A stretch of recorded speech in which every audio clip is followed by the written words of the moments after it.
大家好，这里是丢 Kitchen。今天想和大家分享一道简单又美味的家常菜——焖鸡腿。我用电饭锅来料理，所以做起来特别的方便，无需加水，无需拌炒，只要简单的腌一腌，就能做出鲜嫩多汁的焖鸡腿啦。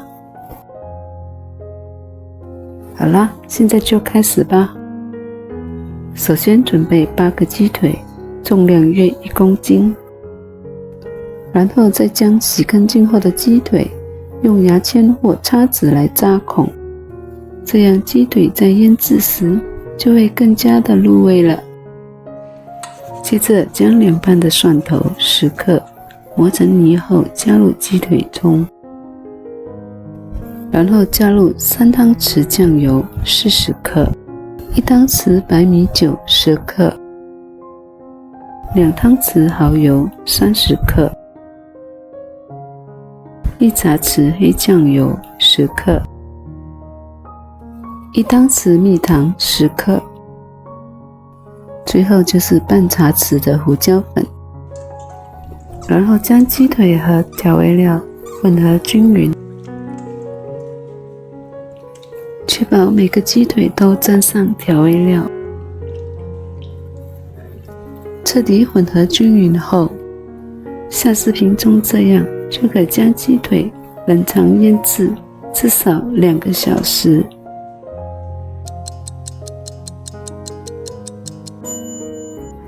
将已腌制好的鸡腿从冰箱取出，放一旁备用。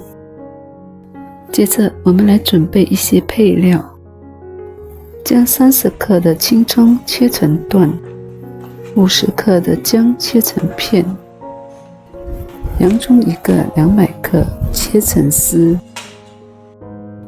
配料都准备好了，我们就可以开始煮了。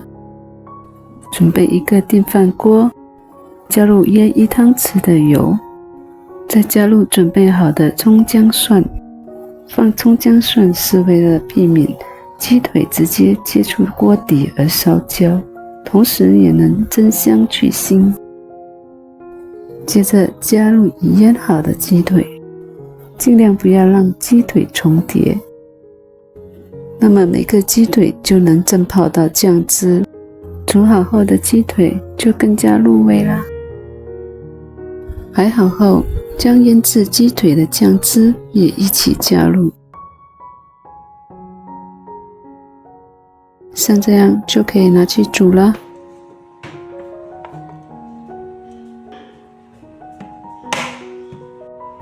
按煮饭键煮1个小时，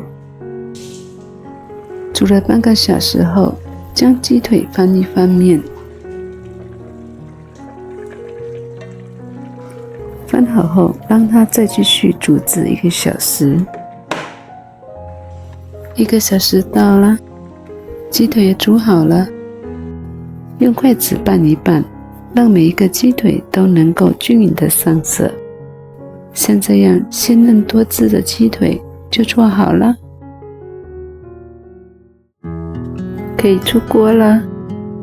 美味的鸡腿就焖好了，汤汁浓郁，肉质鲜嫩多汁，一锅就搞定。平日吃或者过节准备都很方便。喜欢的朋友们，你们也来试试看吧。